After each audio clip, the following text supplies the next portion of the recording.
highlighted in dark, and I'll just open up the same email and we'll start from there next time. So I'm going to stop sharing. And again, thank everyone for all of those great photos. And also, I really like the way people are using the chat to put in their thoughts about the mushroom, right or wrong. I don't know if any of us is going to be right or definitive. And we get to record what we're thinking, and that gives us stuff to think about later on when we're looking back up in the book. So thanks everyone for doing that. I think that's a really good contribution. So I like that part about having to meet virtually.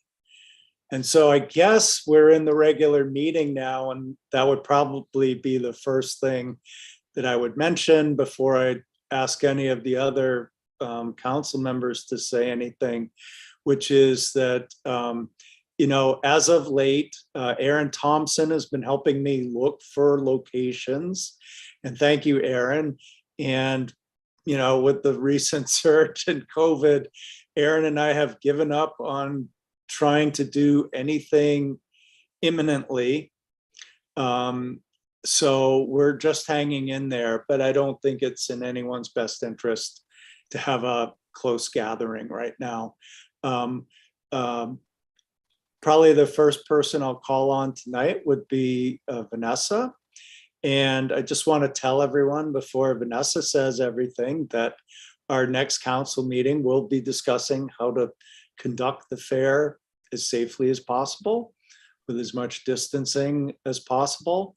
And I guess we're also hoping that, of course, that COVID is coming back down, but it's likely to still be significantly high. And so just so everyone knows, we're under the guidelines of the county.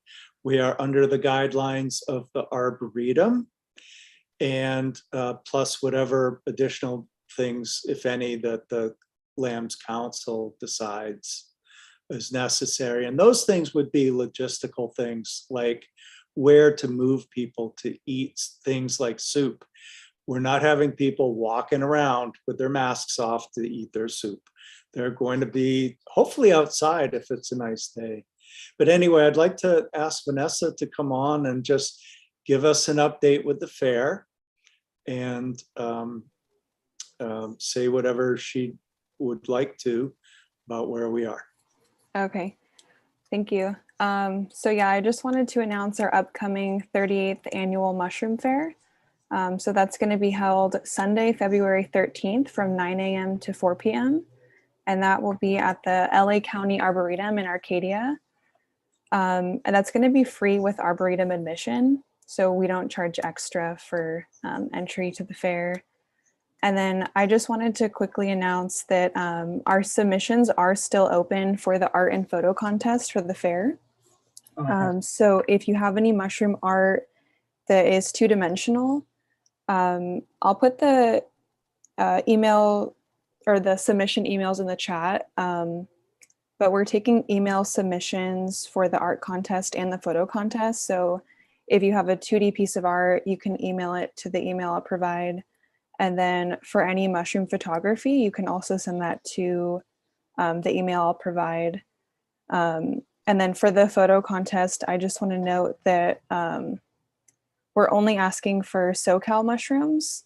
So like, you know, if you went to Northern California or an area where they have mushrooms that like, I don't know, like Amanita muscaria, stuff that doesn't grow down here, we're not looking for those submissions. We're kind of looking for submissions of mushrooms that can grow locally, just to give people an idea of what can grow around here.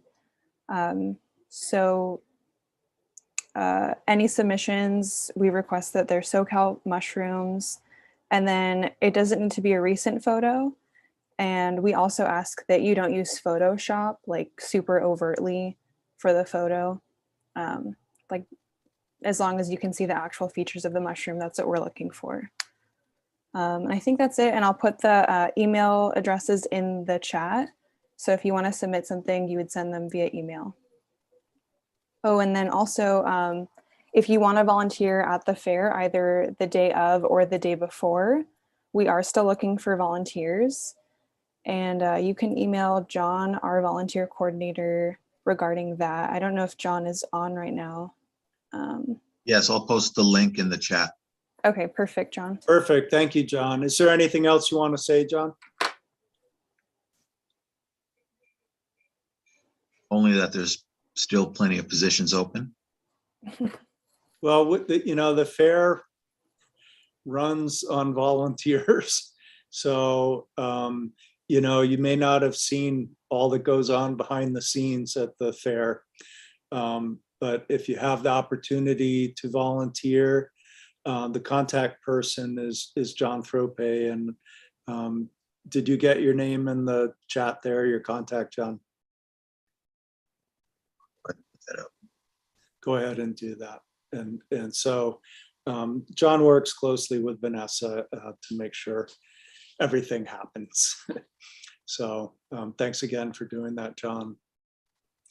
And I think next would be Aaron. Aaron Thompson has been running the reading group. So do you want to have an update, Aaron? Sure, yeah, thanks, David. Yeah, we've got, we're wrapping up our final discussion next week on Zoom about Finding the Mother Tree by Suzanne Simard.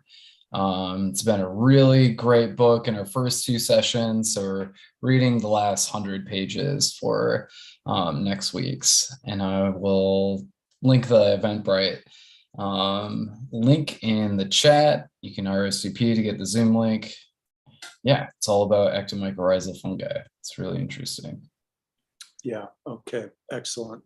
Yeah, that book got reviewed in Science Magazine. That's been, making historically, that book is really important. So I urge everyone that gets a chance to pay attention to that. And maybe in the future, I don't know if you'll ever reprise that same book. But that's a really important book. So thanks for doing that. I'm glad that everyone's got a chance to look at that. Were there any other council members that wanted to say anything back? Is there any chance of a field trip coming up? Hi, everyone.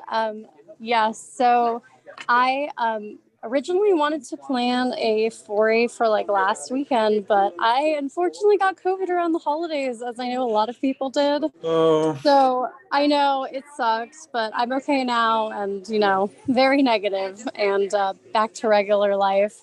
Out to dinner. Okay. But I just wanted to say that I think that we've gotten so much rain, it might be worth doing a 2-day foray, going to 2 different places because COVID kind of sucks and kind of limits the number of participants we want to have. But I know that there's a lot of interest in the forays. So and they're limited to 30 participants. So if we did 2 days in a row, limited to 30 participants, we'd be able to do 60 people, but it would be you guys would have to choose one or the other, maybe not both days, just to try to incorporate as many people getting out there and doing a mushroom hunt as possible. And everybody would I'd ask everyone to wear masks, to be comfortable. Oh, okay. Oh, sorry.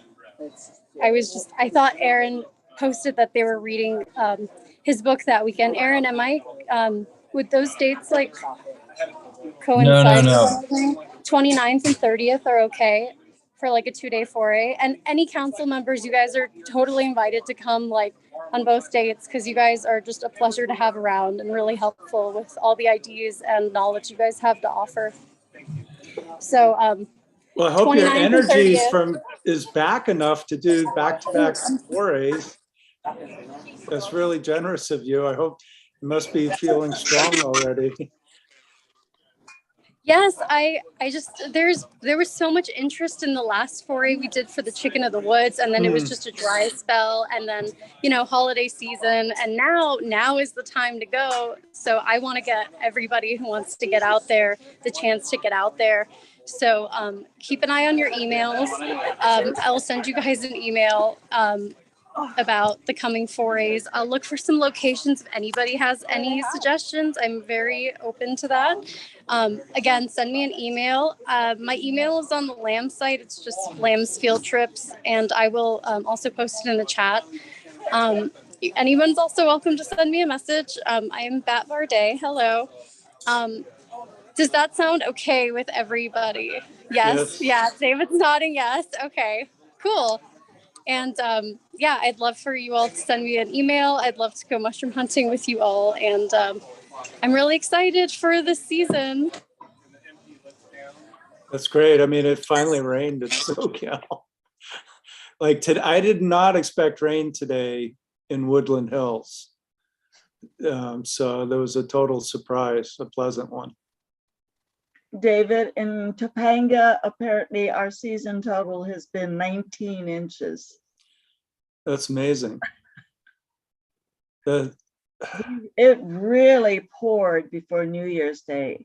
Yeah. Yeah, that first big batch of rain didn't do much. I see Rich is on. Rich sent us a little report for Tapia, and there wasn't much there. But you know, as I mentioned, that weird spotted thing came up in Tapia, and I've seen some russulas and other things, and so things are finally starting to come up. So I think we're all going to finally have some mushrooms here in SoCal. Well, if that concludes the announcements, Aaron, would you like to introduce tonight's speaker? Sure. Thanks, David. All right. So I have the pleasure of introducing Leah Bendlin. She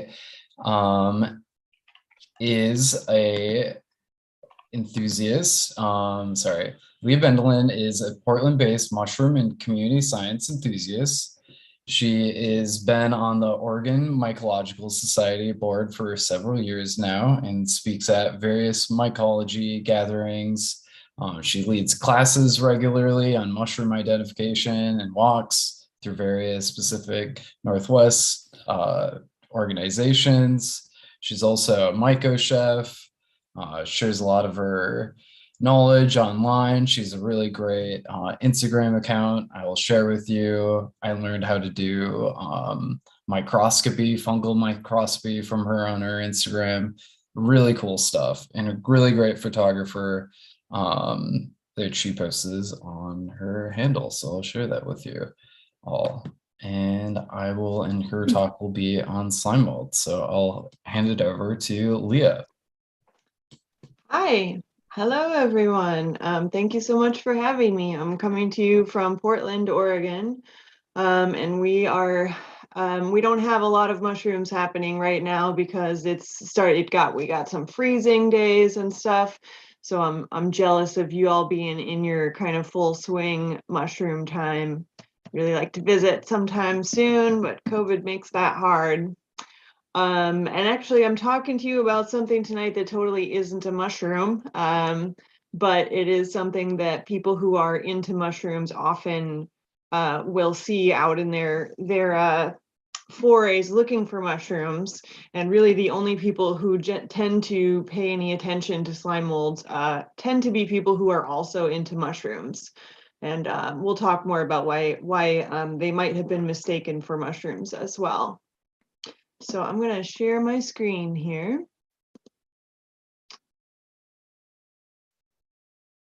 Okay, great. And then I'm also going to keep the chat window open while I do the presentation. So if you have any questions while we're going along, feel free to pop them in the chat. I don't know if y'all do chat on the YouTube too, but maybe somebody could relay those questions to me if there are questions there. Otherwise, let's get going. So yeah, I'm Leah Bendlin, and then my friend Allison Pollock, her Instagram is Marin Mushrooms. She takes really, really excellent photos of slime molds, and this cover photo is hers, as well as many of the other photos that are going to be used in this presentation. I see someone saying audio feedback. I don't hear any.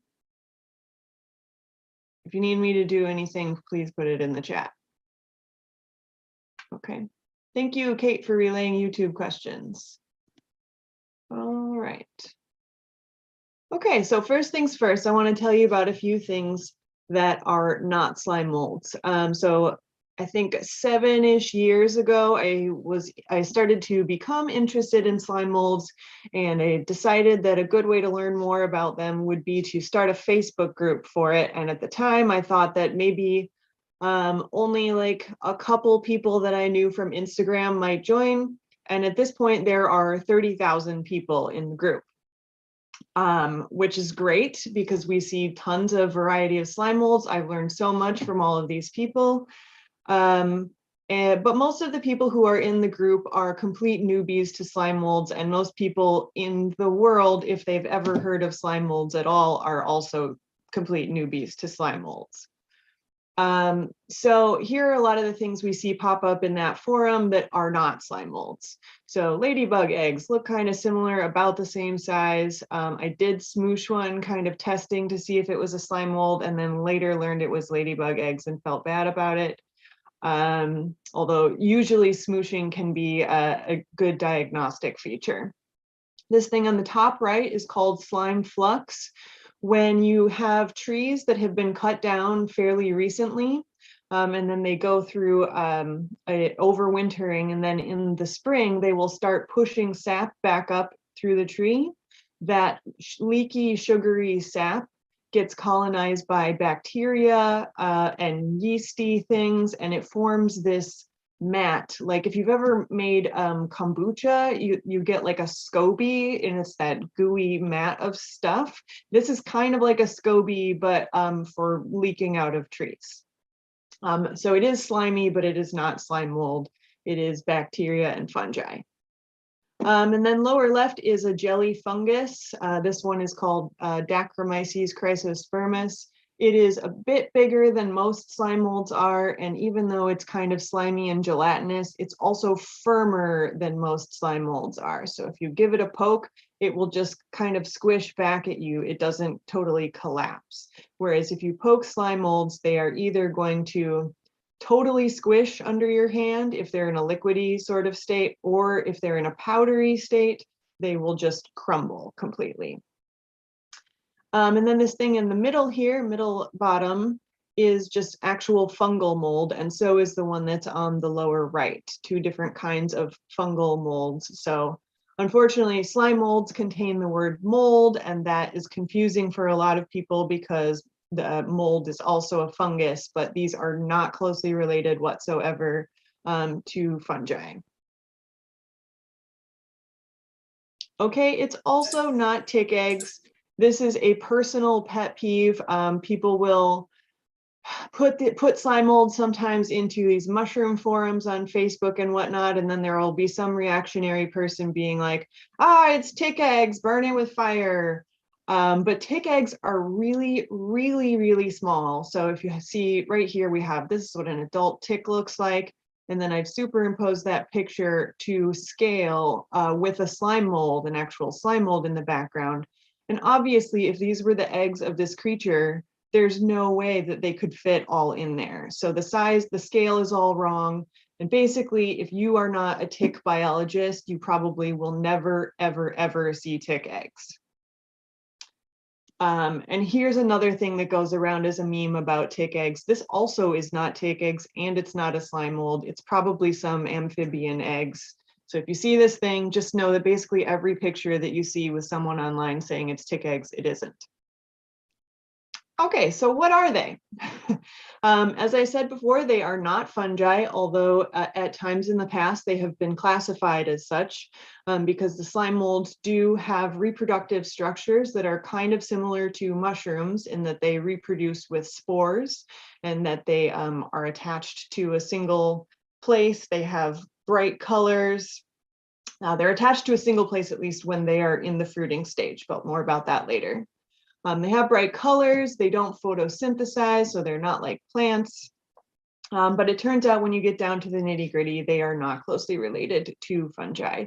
They do not have hyphae like fungi have. So the mycelium, that's not a feature of them. They are not anchored to one place when they are in the Plasmodium stage. So that's kind of a liquidy crawling phase. More on that later. Not the same as mold, which again refers to fungi. Usually they have been classified in the kingdom Protista. Protista is kind of a defunct terminology at this point because it is a big mishmash of a bunch of single-celled organisms that are not necessarily closely related to each other. So it's a little bit hard to classify them at this point, but they are in amoebozoa. So they're basically like amoebas.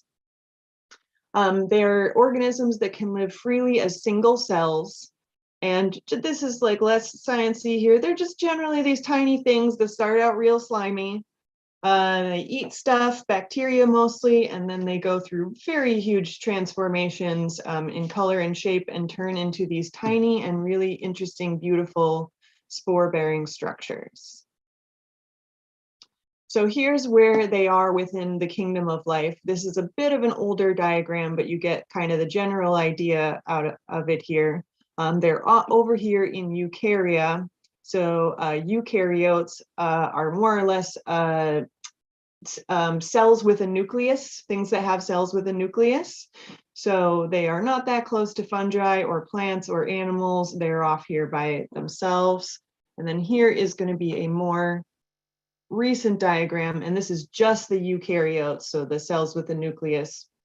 And you can see plants are over here, animals and fungi over here, and then slime molds have their own bit over here. So what do these things actually look like?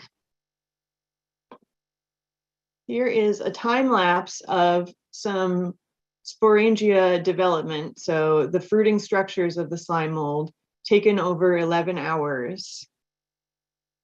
And when you first see these things, they're just like little white dots, and then they, the stalk elongates, and then it turns brown over time. And this is going to stop here, but eventually that would also turn kind of brown and powdery when it was fully mature. And that brown powder is the spores of the slime mold. And then eventually the wind just blows all of the spores away and you just have these little wiry stalks left for that one. Oop. And there we go. So among the slime molds, there are two major types. We have the cellular slime molds and the myxomycetes or myxogastria, aka the true slime molds. And most of the presentation is going to be about the true slime molds or the plasmodial slime molds. But it is important to cover the cellular slime molds as well because they are included. And because if you read pop science articles about slime molds, they often are referring to things that the cellular slime molds do. And there's a lot of confusion amongst people who are just learning, who think that the myxomycetes, the true slime molds, do the same things, and they have different behaviors that they do not do. Okay, so here are the cellular slime molds. They, just like the myxomycetes, they live as single cells. These are in the soil eating bacteria. And if you've read these pop science articles, you might have heard about how they do aggregating. So there is a chemical signal which makes individual cells know to come together with each other, and they form a superorganism that's a lot of cells that's together. And that superorganism looks like the things at the bottom of the screen here, and it's called a pseudoplasmodium or a slug. And it kind of moves along eating bacteria. And then eventually what happens is it does turn into a spore-bearing structure. And if you read some of these articles, they talk about how they do self-sacrifice. And what happens with that is that some of the cells in this aggregation will turn into a stalk and they will die. And those ones will not get a chance to reproduce. And the cells that end up being at the top do end up reproducing. So they are self-sacrificing for the whole. This is a much smaller group than the myxomycetes. And as far as ones that you are ever going to see outside of a lab setting, you basically are not going to see cellular slime molds unless you are someone who's studying slime molds specifically. The ones that are very colorful and that people tend to notice in the forest are all going to be the myxomycetes, or the true slime molds. And that's what we'll be talking about for the rest of the presentation. Okay, so here are what the true slime molds look like. We had that time lapse just a little bit ago of the Stemonitis. This one is called the chocolate tube slime mold. And they also live as single cells until the creation of spores, at which point a single cell has multiple nucleuses inside of it, and those become individual spores. But they are single-celled organisms. Within that single cell, it has a nucleus, and over time it eats, and that single cell divides to make more nuclei within that one cell. So if you are seeing this, you may have seen like a dog vomit slime mold, they call it. It's a yellow foamy mass that you can often see on wood chips in landscaping. That is one single cell with lots of nuclei within inside of it. Sometimes that Plasmodium, which is the liquidy stuff that's crawling around that has many nuclei in it, sometimes that Plasmodium is visible to the naked eye. Sometimes it's not. Unlike the cellular slime molds, they do not form multicellular structures. They just get bigger by the nuclei getting more numerous and dividing inside. And you mostly find them on decaying wood or leaves, and sometimes in some other habitats as well, but more on that later. So here's what that Plasmodium looks like. We can't really usually identify the slime mold at this point because there are potentially a lot of different species that can look very similar. You really need it to be more mature until you're to get those ID characteristics. There are things that you can potentially rule out because there are different forms that this Plasmodium can take or different colors that it can be, but you can't necessarily say exactly what it is. So this whole thing that's crawling up this log that I found in the woods is just one cell. And what happens with this is that there are, within it, there's a thing called cytoplasmic streaming. And the bits of that liquid go out in search of food, and then they actually pulse backwards and tell the rest at the back, like what happened along that line. So they're sending information back via these chemical signals and telling the rest of the blob what's going on and where it should proceed. So here is a time lapse of what that can look like in real life. This is sped up over, I think, an hour or so. This was done by my friend Gordon, fascinated by fungi on Instagram, and he found it in his garden, I think on some wood chips growing out there. And this one, I think, turned out to be the dog vomit slime mold, Fuligo septica. And it's out there looking for bacteria that it eats, and then it sends that pulse back, reporting about what it's found.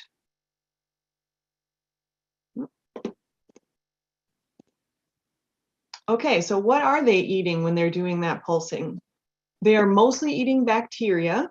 It depends on the species. Some things are more specialized in other things, but for the most part, their big thing that they eat is bacteria. But also yeast, so that's fungi, spores of fungi, cells of algae, and sometimes actually the fruiting bodies of fungi. And if you find yellow Plasmodium on fungi, there's a fairly good chance that it's going to be one of two things: Physarum polycephalum or Badhamia utricularis. They go by the common names many-headed slime and the clustered grape slime mold. And so if you find a yellow Plasmodium on mushrooms, it's probably going to be one of those. And it seems like more often than not, it's Badhamia utricularis, at least in my experience. If people are growing slime molds in the lab, they often feed them oats, and that seems to work as a food source as well. Okay, so who eats them? You know, they're not just doing their own thing, they're part of an ecosystem. So here we have a photo that is showing a few things that are involved. This fuzzy stuff is growing on a slime mold, so that is a fungus that's eating the slime mold. And then there's a springtail up in the mix, and springtails both eat fungi and slime molds. And they are just too darn cute. If you spend a lot of time sniffing mushrooms, as you should when you're trying to do mushroom ID, you may have noticed that some of them shoot up into your nose.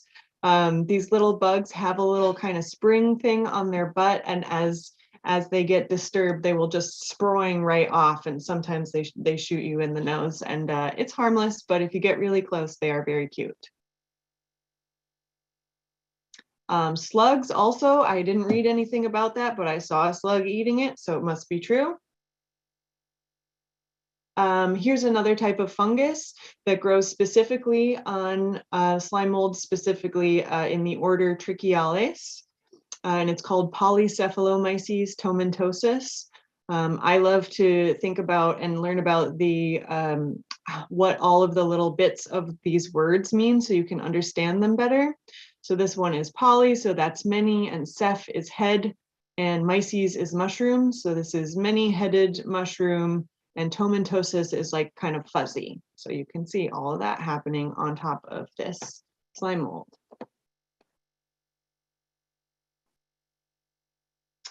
And as far as who eats them, there are also people who eat them, specifically in parts of Mexico and Ecuador. And I was able to find a paper where they showed the preparation for this. There are a couple of slime molds that are noticeably larger than most of the rest of them, and they include this one called the false puffball slime mold, Reticularia lycoperdon, and also the dog vomit slime mold, and Lycogala epidendrum, the wolf's milk slime mold. It looks like little pink dots. And each of those have some history of use by people. And I've read that it gets kind of scrambled up like an egg, and then you can cook it and eat it.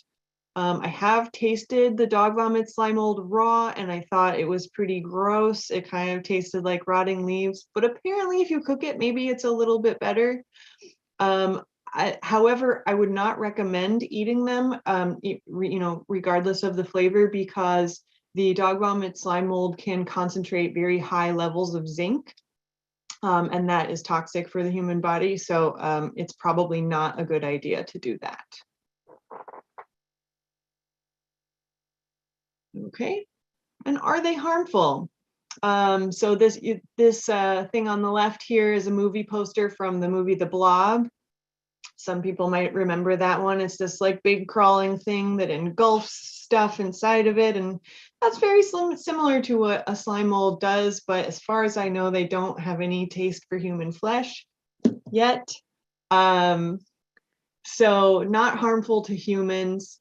There are cases in which they do allergy spot tests with slime mold spores, and people can have reactions to them, just like if you have reactions to spores being around all the time, especially if you might be an immunocompromised person. Like maybe it could cause a reaction, but it's not really a thing that causes problems in humans most of the time. As far as causing any problems to the things in your garden, it's just eating bacteria that's usually on the wood mulch in your garden, so it's not doing any harm to your garden either. There is a chance that, like, say this one here is covering the little leaf of this lettuce, it could keep that leaf from photosynthesizing, and that part of the leaf could end up dying off, but it's ultimately doing no harm to the plant other than that.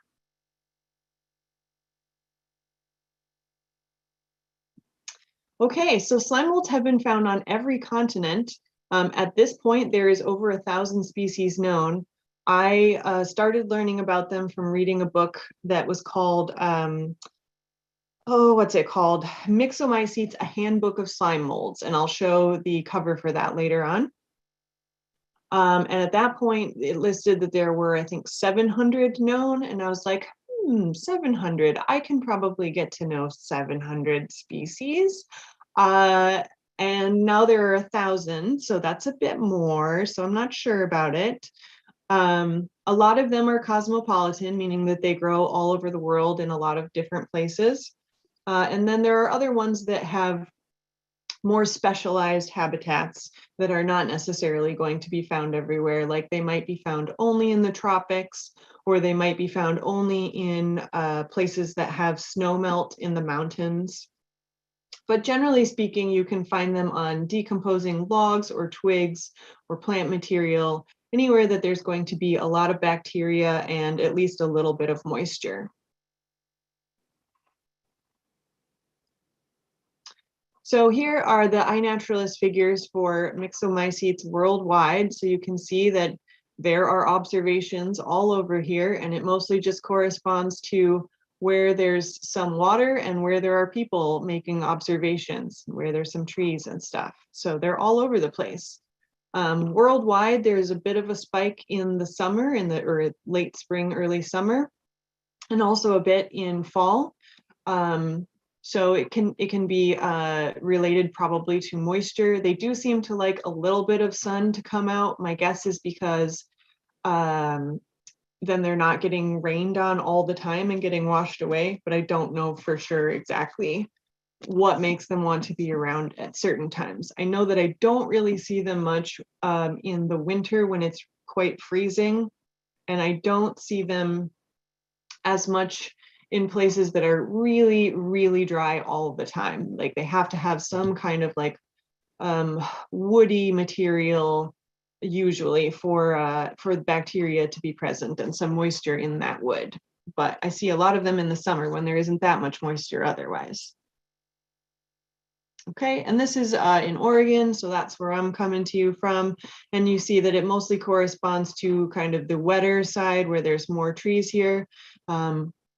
The eastern side of the state tends to be a lot drier, and so and also less sparsely or more sparsely populated, so less people observing and less wetness.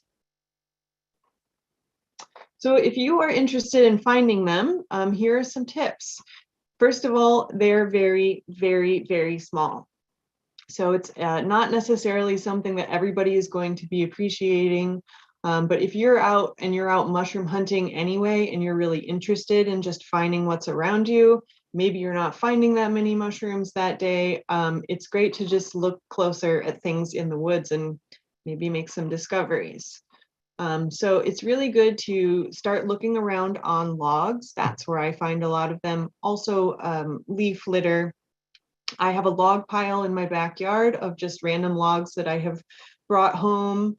And I look at that log pile most seasons, as long as it hasn't been raining really hard consistently for days in a row where it's been washing them away, I can usually find some slime molds on that log pile in the back. They especially seem to like to grow on the areas where the bark has peeled back. I also find them, I've got a persimmon tree back there, and they grow on the edges and undersides of that persimmon tree. When I rake up the leaves on my porch, I sometimes see the Plasmodium under all of those leaves. You can see a kind of veiny pattern where it's been going around eating stuff under there. So again, they are very small, 1 to 3 millimeters, so look very closely. Allison, whose wonderful photos are in this presentation and who spends a lot of time looking for them, really recommends this tool. It's a magnifying lens with LED lights on it that you can scan the logs very slowly with. And they can be very dark and hard to spot. When you have this light, that helps to show some of the iridescence that some species have. So some of the fruiting structures are really like shiny in rainbowy ways that you can't see that much unless you put a light on them. So that can be helpful for that.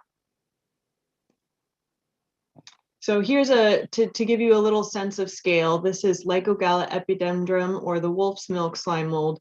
It is one of the larger species of slime molds. So this right here is the same one that is in the photo that my friend Rich is taking here. So, you know, a lot of them are quite a bit smaller than that. So just so you get a sense of scale, but log ends that are on trails can be very good places to look for them. And here Allison's taken some photos with normal objects for scale, so you can see that they are just really quite tiny. Here's a pencil tip, and here you can see some of that iridescence happening on this Lamprederma. Lamprederma is a genus of slime molds that tend to all have this very shiny outer bit, so they're very pretty.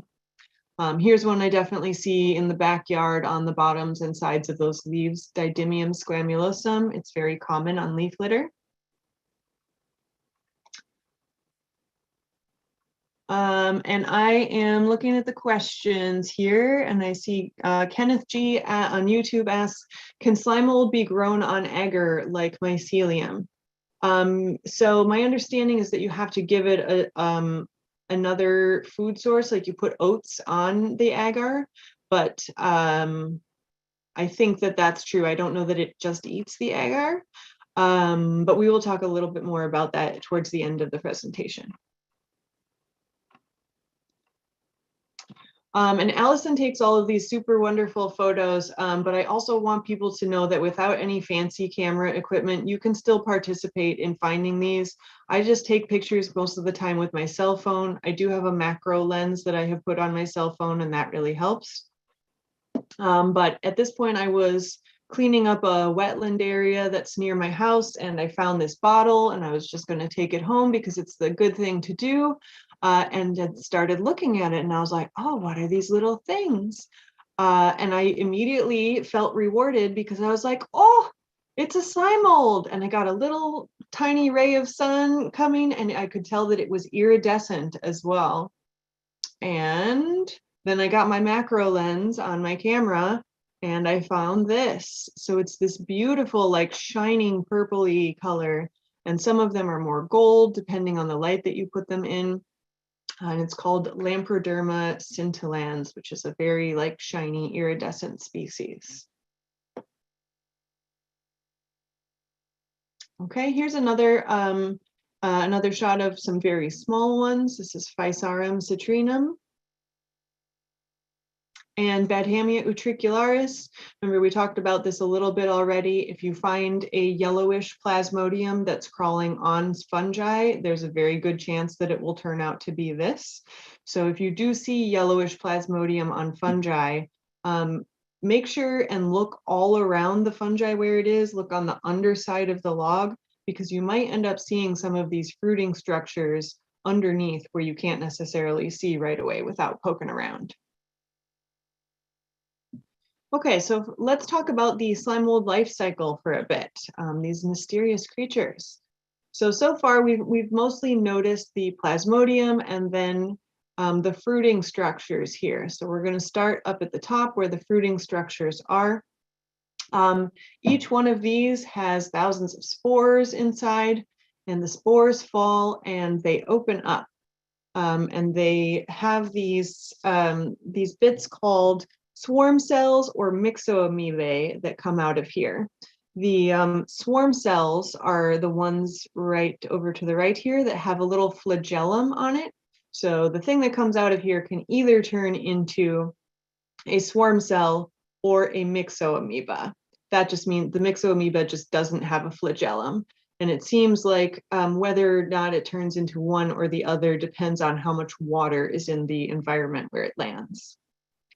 If the conditions don't turn out to be right, then it may turn into a microcyst. So that's what's happening in D. It's a resting phase that it's just waiting for more favorable conditions to come out again.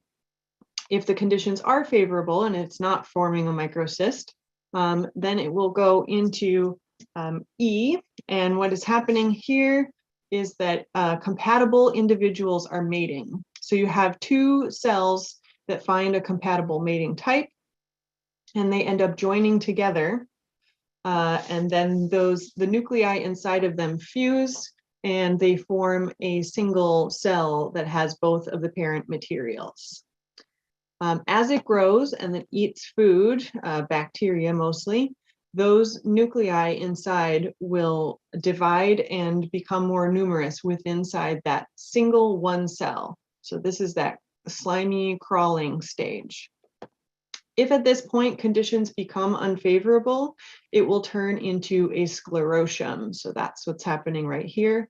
And you may have heard that word in regards to fungi as well. So sclerotium is a hardened resting state, kind of a hibernating state, waiting for more favorable conditions. You may have heard of morel sclerotia, which are these hardened mycelial masses that are underground that if you have a fire in an area, it might set off the sclerotium to produce morels. So yeah, like I said, they're not fungi, but that's where you may have heard the word sclerotium before. If the conditions were not unfavorable, if they were favorable, then this plasmodium will carry on and eventually it will form again these fruiting structures, at which point each of the nuclei that was inside of that plasmodium will become its own spore. Okay, any questions about that? Also, probably around E here or elsewhere in the diagram, not included, these cells can do clonal cell division. So they just split in half with all of the material, and they make big populations of these slime mold cells within an area. And that can help to really increase the population that's available to, eat things and meet with each other and mate within that area. I have a question. Yeah. So in number F here, this is sexual reproduction? Like, do these have to be myxoamoebae or swarm cells from two separate slime mold individuals for this to happen? Yes. So, I mean, I think that it potentially could have come from the same sporocarp, so one individual thing. I think there could be different types within that, but they would have to be compatible different mating types that join together. Okay, so is it itself compatible? Like each sporangium has separate genetic material, or it's not a clone? It's not all the same? No, it's not all the same. I don't know if within one individual sporangium, my thought is that it can mate with one, like there might be spores within one fruit body that could mate with other spores from the same fruit body, as long as they are different and compatible types.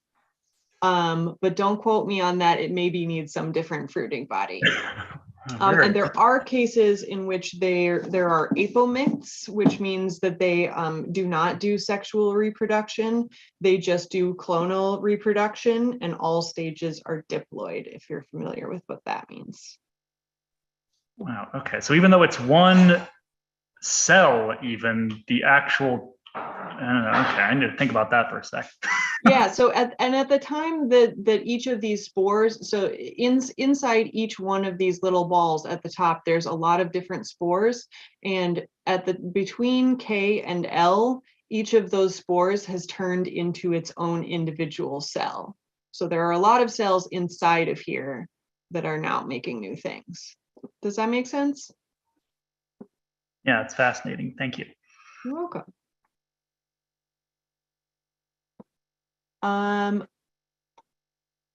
Okay, and I've got a couple of questions in the chat that I'm looking for here. Most of the time in between rains here, since it's so infrequent, are they in the microcyst and sclerotium stages? I do not know the answer to that question specifically. It's a lot of the literature is kind of vague on this. It's just like when conditions are unfavorable, and it doesn't say specifically why. So I don't know totally the answer to that. But when I don't know the answer to that and I can't find it in my books, I generally go to the Slime Mold Facebook group, and there are people in there that know way more about this than I do, and they have a lot of great input. So maybe somebody there would have an answer. And Aaron says, curious what slime molds spend all their time doing in LA County. Yeah, my guess is they spend time eating bacteria and then doing a lot of resting. Oh, and Stu says, Aaron, I find a lot more sclerotia here in the dry months. Okay, so yeah, you can actually see the sclerotia sometimes if you get trained to what they're looking like. So thank you, Stu. Okay, so here is the life cycle of Bedhamia utricularis, that clustered grape slime mold. So you can see here it is on mushrooms, and it is actually eating the mushrooms, not just eating bacteria that are on the mushrooms. After it moves out of that Plasmodium state, here it is on the right, starting to go into fruiting structures. And then on the lower left, they have fully matured in these fruiting structures. So within each one of these, there is a brownish spore mass that's very powdery, and they are very brittle. And then eventually that will bust open, and all of those brown powdery spores will come out, and you will just have a little bit of this flaky outer layer that's left. And this one on the lower right is from my backyard, and I have one that just seems to like eating all of the fungi that grow on the logs, and it stays pretty reliably around there. We've got a couple of questions in the chat here. Belgian 85 asks, does Plasmodium have a cell wall or similar external covering? So yes, it does have a cell wall. It's one cell wall around many nuclei within one structure. So it is a single cell with a cell wall. Okay. And Dawn asks, how much does the cellular chemistry vary between different types of slime molds in different climates? I have no idea the answer to that question. I am sorry. Can't know everything. Okay, so if you want to get into the nitty-gritty and start identifying slime molds, most of the time you are going to need a microscope to look at some of these very small and important features. And then sometimes if you don't feel like you want to get that into it, but you just want to check out what these things look like, you can often get to genus or at least order level by just getting to know some of the finer features that you could see with a good macro lens or something like that. Okay, so here are some of the features that you might be able to see with just a good macro lens or a loop, a jeweler's loop or something like that. I highly recommend getting one of those. Just put it around your neck. You can take it off anytime and see that fine detail on mushrooms or on slime molds. Okay, so you have the sporangium. So that is this whole structure that holds, it's both the stalk here and this top part that's called the sporocyst. So the sporocyst is just the part that's holding the spores inside. And then at the base, there is the hypothallus. So that's a bit of plasmodium that turns into a sticky part that adheres it to the substrate. And up from that is the stalk. And then there is a continuation in some slime molds of the stalk inside of the sporocyst, and that's known as a columella. And then on the outside, you have the peridium. So that's just a skin that's on the outside. And depending on what that peridium looks like what color it is, or if there's lime in it, that can help you narrow down your ID. And then inside of that sporocyst, there are lots of spores, these little round things here. And then over on the right-hand side, we have this veiny network of threads, and that's called the capillicium. And on this side, the spores are removed from the diagram. Over on this right-hand side here, this is a bunch of those threads as well, called the capillicium, just in a different form. And those are going to have spores just all kind of stuck to them and around them, and they hold the spores into that sporocyst. On this particular species, there is also a caliculus. So that is a goblet-shaped, kind of cup-shaped little holder for all of that capillicium. And then that can peel back more or less, and those are features that can help you to narrow down the ID. Some slime molds have a peridial net. So remember, the peridium is that like crusty skin on the outside. So the peridial net is an outside that has these kind of wiry frameworks. And there's not very many that have that. So if you find one that has that prominently, it's going to help you narrow it down. It's going to probably be a Cribraria, and we'll show that in a minute. And then there's also a pseudocolumella. So remember, we've got the columella, which is an extension of the stalk on the inside. Pseudocolumella is little bits that are inside of the sporocyst that actually are not attached to the stalk. They are free floating more or less inside of here without being attached to anything at the base. So let's look at what some of that stuff looks like in real life. So here is that Cribraria, and it's got the peridial net on it, and it's very shiny and very cool looking. This is another one of Allison's photos, and she has blown out very carefully the spores on this. So you can see some of the powder that's attached to it, but that helps you to really see that peridial net. Here is a Paradiachea with a columella exposed. So all of the shiny stuff that you're seeing in the foreground is part of that peridium, that skin on the outside that's been peeled back. And then right here is where that layer of the peridium ends, and you would have a stalk right here, and then inside a columella.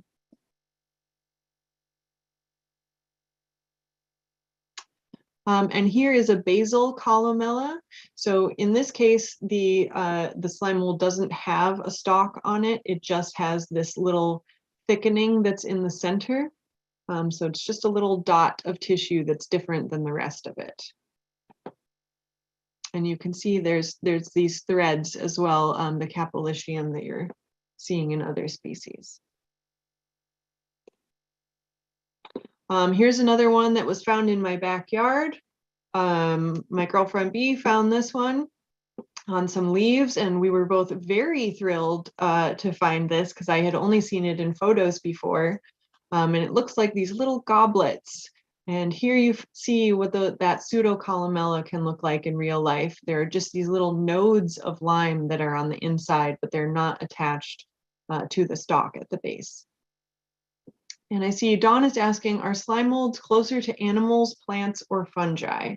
So they're not very close to any of them, but they are closer to plants and animals, or sorry, closer to animals and fungi than they are to plants. At the beginning, we had a diagram that showed some of that lineage, and they're kind of within the same cell as the animals and fungi, but not that close to them. Ben asks, why were they thought to be fungi at some point? Similar life cycle? So I think at the time that they were classified as fungi, there was just like less differentiation taxonomically amongst organisms in general. And if you look at this, it's a weird thing that doesn't have any green parts, so it doesn't seem like it's a plant. It's kind of like too big to seem like bacteria or whatever, and it reproduces with spores. So I think the main thing was that it reproduced with spores, and that made it seem like a fungus. You know, this one, if you look at it, it's a little top that has a bunch of powdery brown spores inside. You think like it's kind of like a puffball. So I can see why people would think that they were fungi, but when you follow the life cycle of them and you see that they never have any mycelium and they change from this liquidy material into these little structures, it's obvious that they're fairly different. And Samantha asks, does that mean they are a separate kingdom? So yeah, depending on which schematic you use to categorize things, they are generally considered in the kingdom Protista. Okay. And here is what the Caliculus looks like in real life. So it's that little goblet-shaped structure at the bottom, and this is just bursting forth with threads of that capillicium, and this has pinkish spores all up in there as well.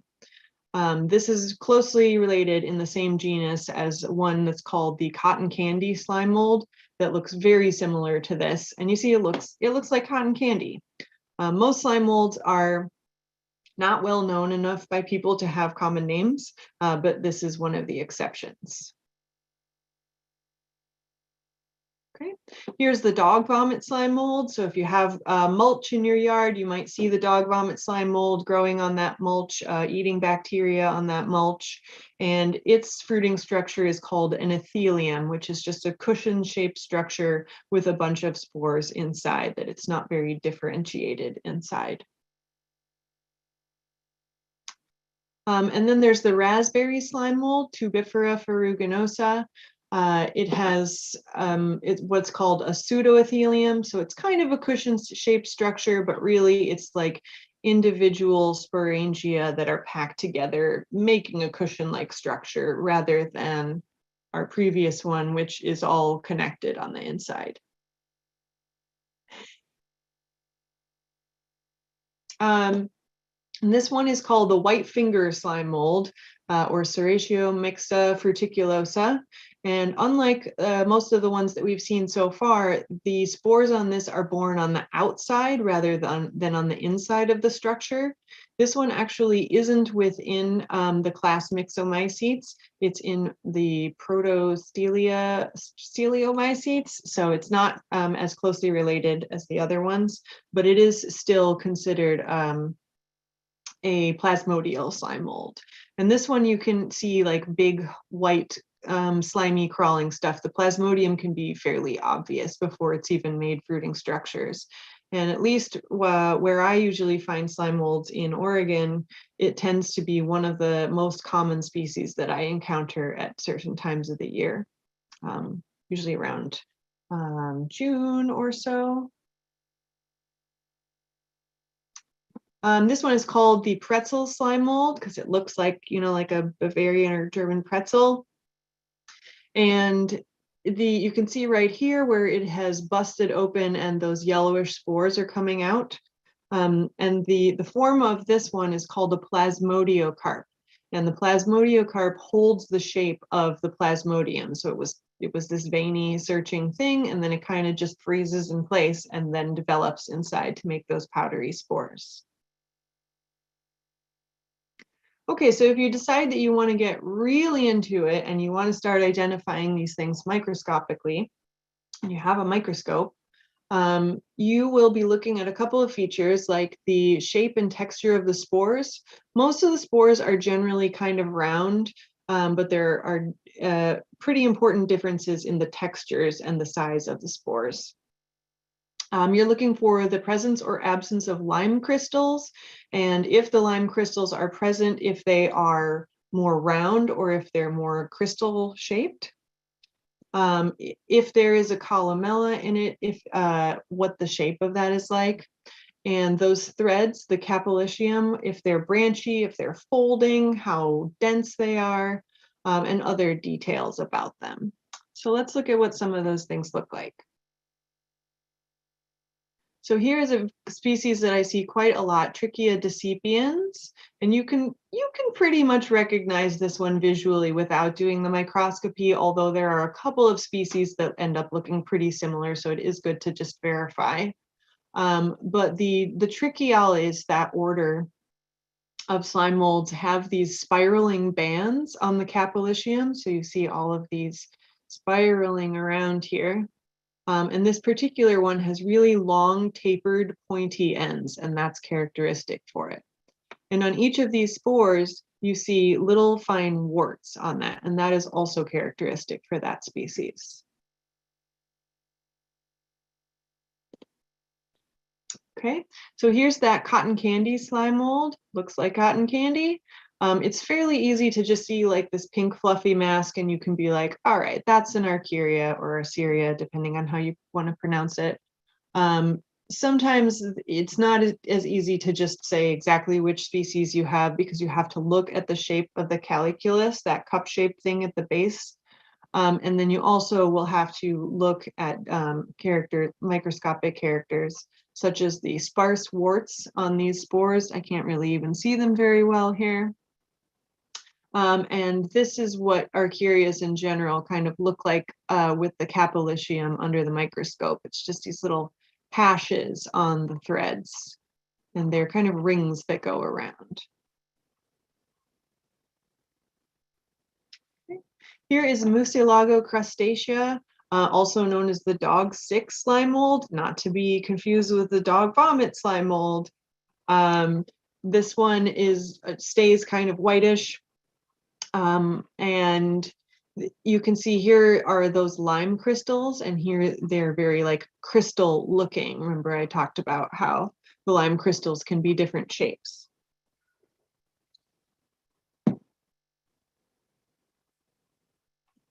And in this stemonitis, which remember are called the chocolate tube slime molds, you can see the columella. And the columella on this one is a little bit wavy at the end, and it also tapers off. Some other columellas in this genus will get wider at the end and go all the way to the end, or they may not be wavy. So features like that are important. And if you don't particularly care about doing taxonomy on slime molds, but you just think that they're beautiful, you may want to photograph them, or especially if you care about doing taxonomy, you might want to photograph them. So here are some tips for things that you can use. I don't actually know a ton about a lot of this equipment because this is stuff that Allison uses to take her amazing photos, and I am more of a cell phone and macro lens type girl. But you can definitely take some good photos that way.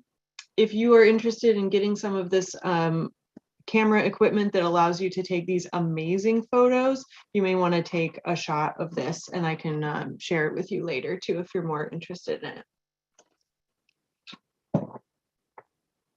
One thing I did want to mention that she said, the greater the magnification, the smaller the depth of field. So the closer you're looking, the less is actually going to be in focus. And so she uses a technique called focus stacking, where you get lots of different images, and then and they're taken at very slightly different lengths away from the subject. And then you end up compiling all of the clear parts of each one of those photos together to make one image that ends up being really clear. So a lot of these slime mold photos use focus stacking to achieve that really nice clear look. And I've got some questions, a question here. Lu Wu says, why do some genuses attach lime to themselves? I am actually not sure why they do it, but it is particular to certain types of fungi, and it can help you to key them out. I don't know what the deal is with why they're doing it. I guess if I had to take a wild guess, and it's just a wild guess, it could be protective because it's a rather hard substance, but that's just a guess.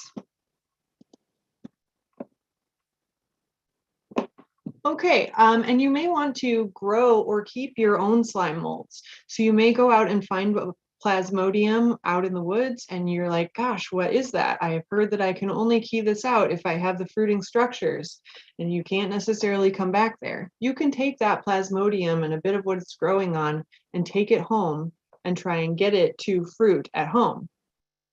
And you don't even necessarily have to find some Plasmodium in the woods. You can just kind of take any random piece of bark, and there might already be slime mold spores on it, and you can get it to grow at home. And there's a technique called the moist chamber technique that was discovered accidentally by people who were trying to grow algae. And so they just took home random bits of bark that happened to have algae on them, kept them wet, and then pretty regularly slime mold showed up over a little bit of time. So you can do this at home, and basically you just want to grab some of that bark, bark that is not from coniferous trees, and bark that is especially lumpy is great. Smoother bark is less likely to have slime molds develop on it, and coniferous bark is also potentially less likely to. So with those in mind, bark is a good thing to bring, leaves, bits of forest material. If it's dry, you want to submerge it in water for 24 hours and then drain off the water.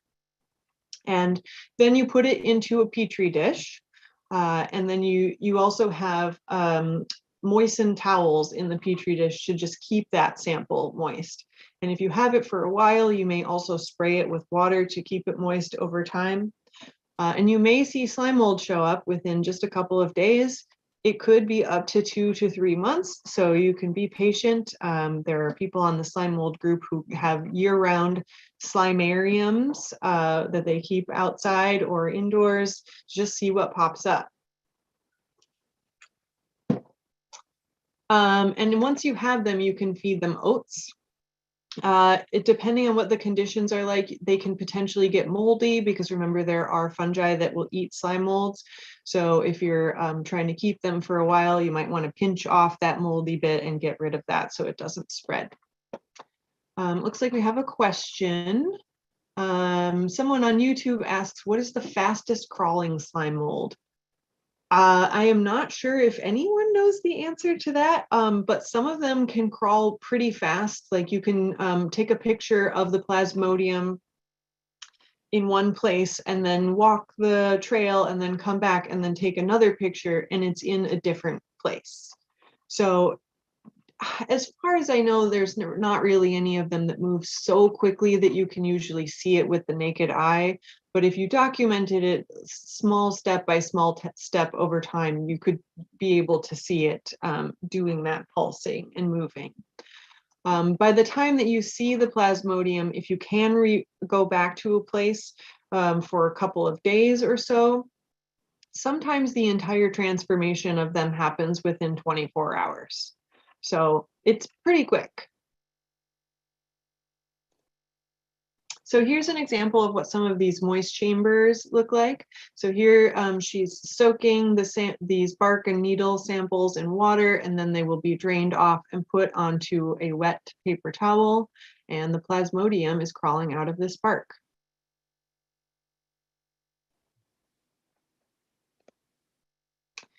And then there are cases in which it will actually crawl out of what you're trying to grow it in. In this case, someone from the slime mold group was using a lab incubator, which the temperature failed on it. And this slime mold decided it did not like those conditions and actually tried to escape the Petri dish and was getting all out of it, which is pretty cool. David asks, are you using distilled water? I think distilled water would probably be best to use, but in general, I use the easiest thing that's possible to use. And so I think I've used tap water in the past and that was fine. But probably distilled water is usually best for those kind of things. Probably depends on what your tap water's like.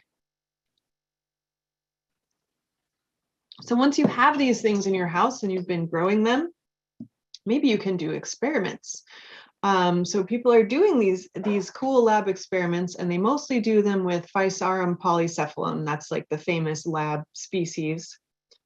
And they can do things like solve mazes. So what happens is they put an oat right here and right here at the beginning and end of the maze. And what happens is the Plasmodium crawls throughout the entire maze and it explores all of the routes, and then it sends that information from one side to the back and says, okay, there's food over here, but there's not food over here. And the unproductive routes eventually dry up and leave like a little bit of residue, and that residue acts as a memory for it to know not to continue going on that. And they've done experiments where they take a bunch of oats and place them in major cities on a map. And this is in order to try and replicate the railway systems that have been created to see how efficient it is. And what happens is the slime mold does spread out all over, and then eventually carries that information back and forth and only maintains the nodes that are most efficient in between each of those food sources. So it more or less replicates the efficiency of those railway systems, which is pretty cool. In other experiments, Audrey Dissautour and lab mates did a learning experiment where, so she has all of this Physarum polycephalum, and there's a big plasmodium of it, and then they chop it up into little bits. So they're all from one individual. You can't actually combine bits of different individuals together. They fight and do not combine. So this is all from the same individual. And she's got substances on this bridge in the middle that are things that the slime mold doesn't like. Things like salt and caffeine, things that are more or less harmless, but like just are icky to the slime mold and are counterproductive for it. So it took 6 days for the slime mold to learn to cross that bridge to get to the food source on the other side. And once it did learn, then it's like, okay, I'm gonna ignore that this is a problem and I'm just gonna, eat happy as a clam. And then let's see, what's the first one I'm talking about here? Okay, so then what they did is they put new Plasmodium from that same organism, but that was separated, onto the other side of the habituated Plasmodium. And they joined together, and this Plasmodium that was already habituated taught that new chunk that was added that it was okay to cross this. And so that was at the leading edge of the bridge and still knew already that it could cross. And in another experiment, they took these bits of the same Plasmodium and put them to sleep in a sclerosum, in a resting phase, and woke them up a year later. And it still remembered a year later that it could cross this bridge and go over there.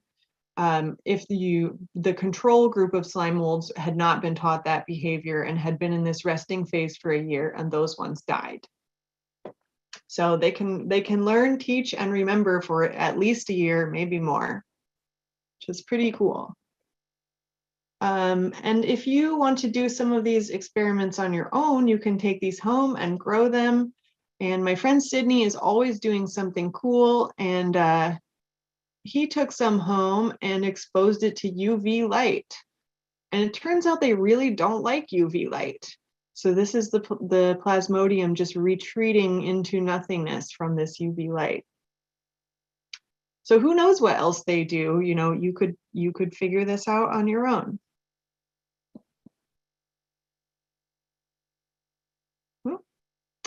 Okay, and at this point I have a couple of resources for you, and then I'll take some more questions in a minute. This book, Myxomycetes, A Handbook of Slime Molds, I highly recommend for beginners who want to learn more. It was the first book that I found, and it's really the only one that quite well explains to people who have no background in this what these things are doing. And then these other ones are kind of more resources for keying out things. In the Pacific Northwest, this temperate Myxomycete book is good. These were all recommendations from people in the slime mold group that they had tried and really liked. This Myxomycetes, A Handbook of Slime Molds, I was sold on getting it because I read this review that said, "You are weird, but you probably knew that. If you're here and it's not by accident, just go ahead and buy this book." And I was like, yeah, I am weird, and it wasn't by accident. Yes, I will buy the book. And I was not sad that I did. It did fulfill the needs that I wanted. And then here is the Slime Mold Identification and Appreciation Facebook group. And then these other, so if you really want to key out slime molds, you may be able to find a copy of this book, Les Myxomycetes. I think that's how it's pronounced. It's in French. It is partly in French and it's also in English. So if you don't speak French, you can still use it as a resource. And it has all of the keys for the microscopic characteristics, and it has just tons and tons of species in it. Unfortunately, it is out of print, so it's very hard to get a hold of. Some of the other ones, especially this one, Myxomycetes at Black Sugarloaf, even though it's written by an Australian author, Sarah Lloyd, who's awesome, several people have said that it was really good for helping them to learn the different genera of slime molds. And then I also wanted to recommend some Instagram accounts to see slime molds. Sarah Lloyd was the author from the previous page. Marin Mushrooms, Allison Pollock. She mostly takes pictures of slime molds that are amazing. Barry Webb. Stu Cumber, who's in your group, Stu Pickle, he's in the chat there. Highly recommend looking at his Instagram. He's really excelled in the photography in the last bit, and I've watched his photos get more and more awesome over time. And hopefully we'll get a chance to see a couple of his photos here at the end, but I want to take a couple of questions first, if we have them, and then hopefully Stu will show us a couple of things that he's been finding around your area. Okay, so we did have one more question. Thank you. Let's see, Samantha says, how can you tell the difference between Plasmodium and mycelium on bark? I always thought the white branch lines were mycelium. Good question. So the white branch lines probably are mycelium. If you can touch it or squeeze it and it doesn't disappear, then it's probably mycelium. If it looks like liquidy goo and you press it and it completely squashes under your finger and ceases to exist under your finger, then that's probably slime mold. They're very fragile, they're liquidy, and they go through these big changes over time, but even when they are fully formed and have these fruiting structures, they're still very fragile. So when you crush them, they just turn into a powdery mass when they're mature. And when they're in Plasmodium form, they just squash completely. Mycelium looks more like ropey kind of threads, whereas this isn't really like threads. It's like branching liquid. Does that help?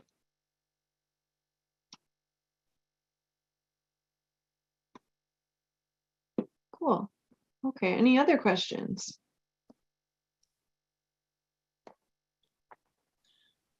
So I have one.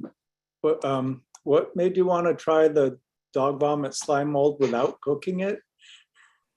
I just heard that you could eat it, and I don't think I had been able to find any details about how it was prepared. So I was like, well, and also like it seemed quite daunting to try and collect it because it's very fragile. It's just this gooey mass. Like, how do you even bring that home? So I was like, it will be most easy to just lick my finger and stick my finger in there and lick it. But it makes more sense that it would probably be better if you collected it as a mass and cooked it. It just seems like logistically difficult to do. Okay. Yeah, but again, I would not recommend it because it can concentrate zinc and that can be poisonous. Yeah, Florence. Thank you. Florence, you're muted.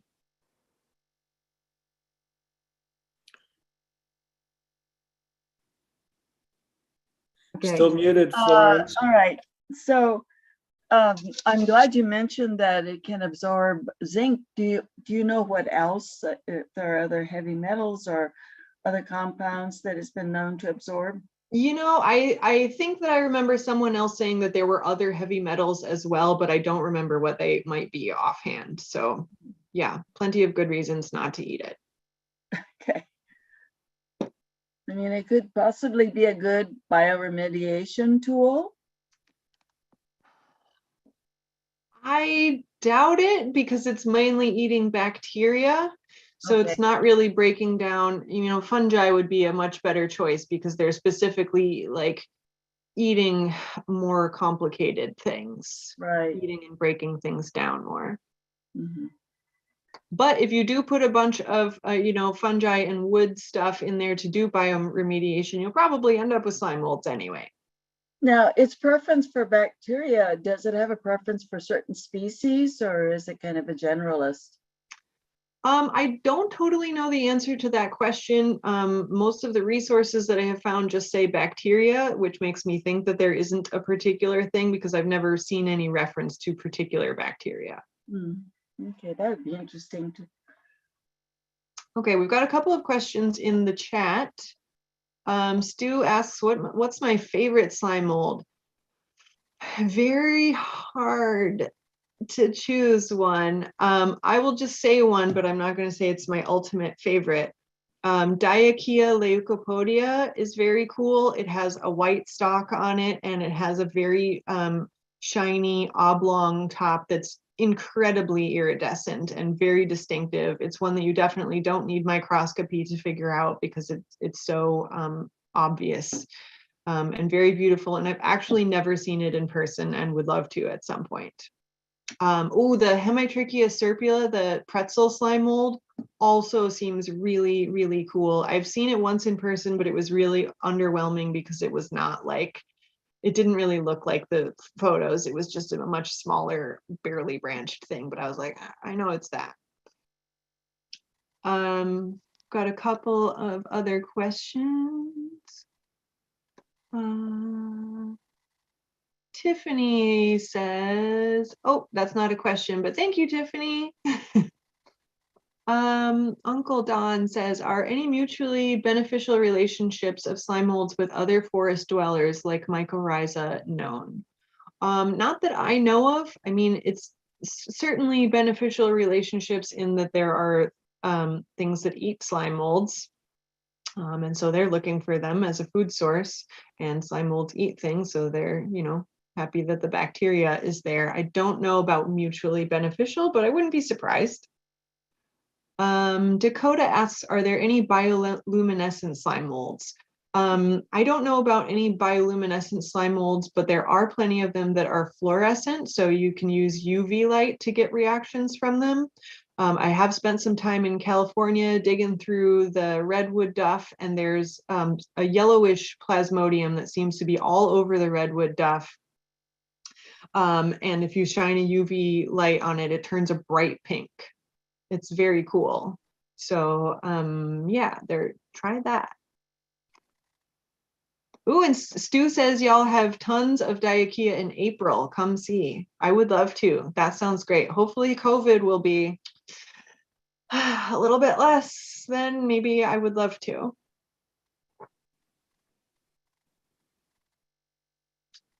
Any other questions?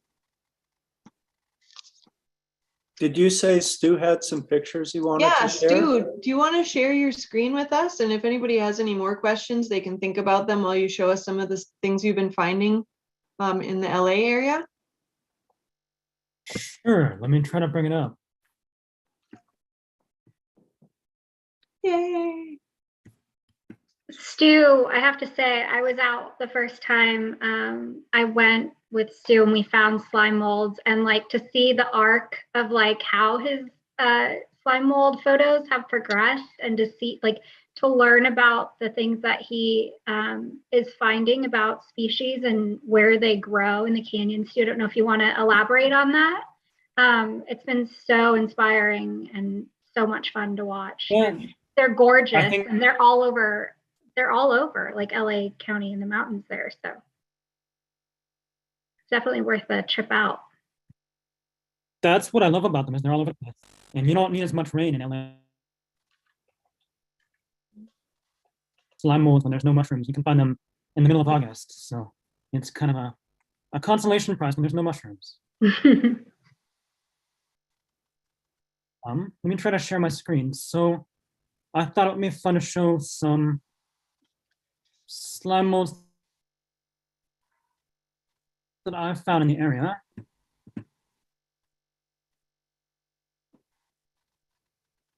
Just to show everyone that they're here. You can find them all year round when there's no mushrooms. Like Leah mentioned, logs are a great place to start looking. I find a lot of this on decayed alder logs in Angeles National Forest. Millard Canyon's a great spot to look.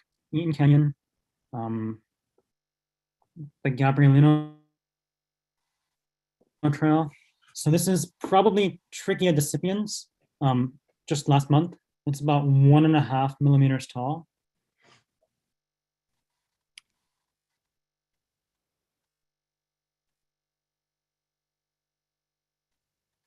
It's probably a Physarum species, see what it was, but I found this on a eucalyptus twig in Pasadena.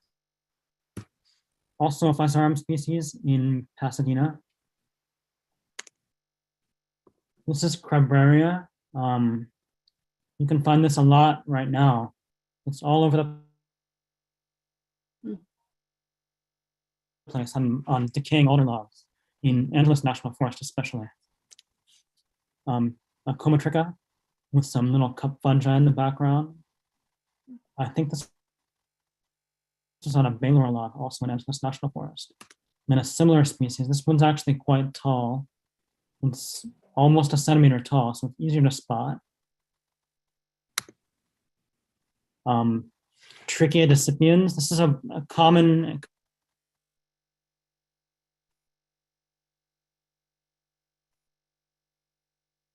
eggs. I think that's the common name for it. This, I think Leah actually showed this same species in her presentation. This is Lamprederma scintillans. It did not eat this spider, but it was fruiting from the spider's head or the molt of the spider. That's so cool. And this is one of my favorite plants. It was right in my backyard, actually, in Highland Park. Right around the time the pandemic started,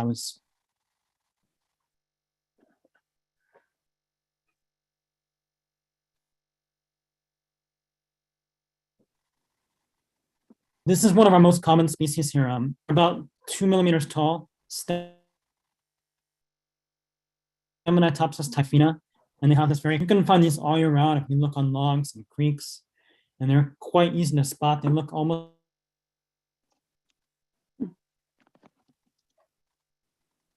on a stick.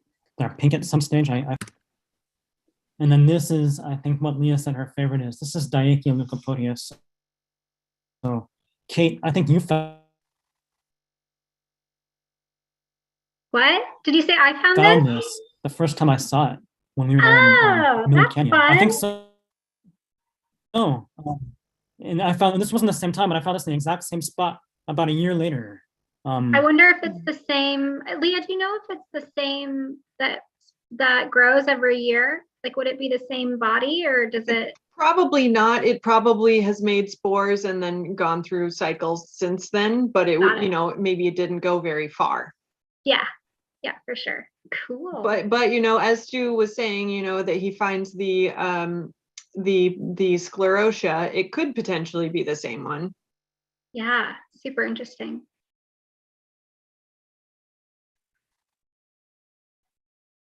Yeah, this is, it was in the same little pot. It might not be the same one, but it's extremely common on alder leaves, sycamore leaves in April in creeks all around.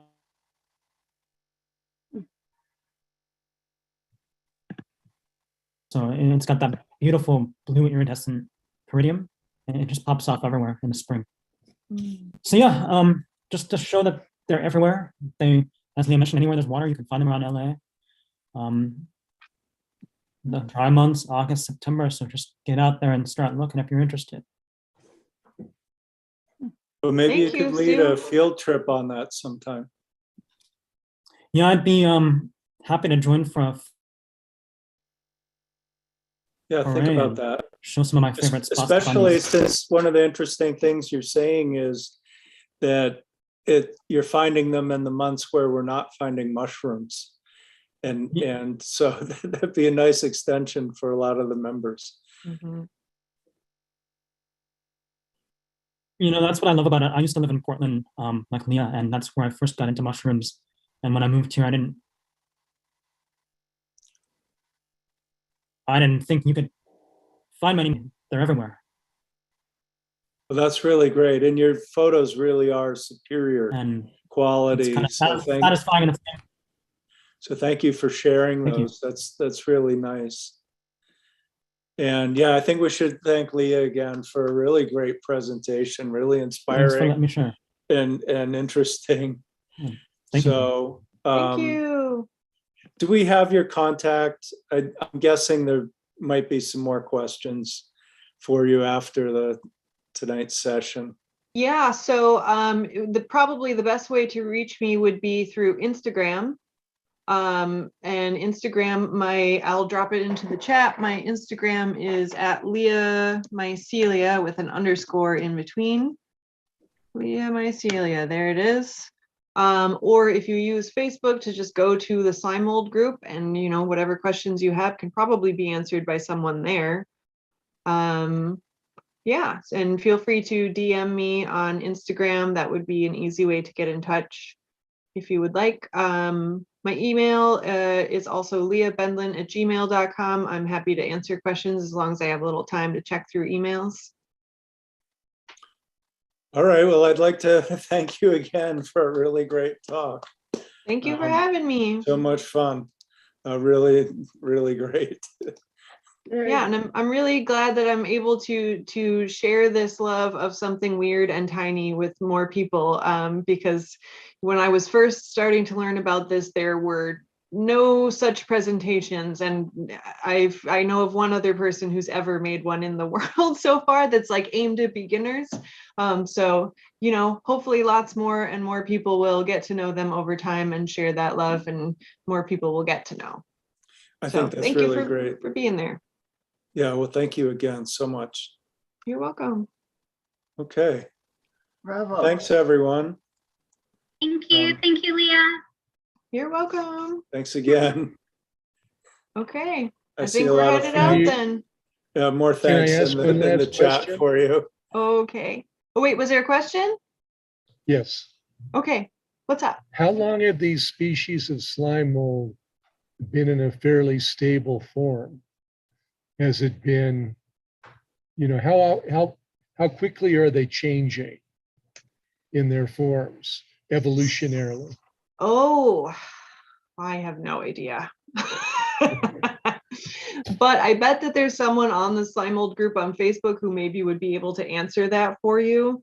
I think that it's still a relatively new thing. Like, people are finding new species of them all the time, and they're just starting to do DNA work on them, which would be able to maybe answer some of those questions. So I don't know that that's a question that anybody has been able to answer until maybe fairly recently. So yeah, maybe someone who does DNA work on them would know more about that. Thank you so much. Yeah, no problem. Well, thanks again, everyone. And thank you especially, Leah. That was really great. Thank you. Okay. Yay. Okay. All right.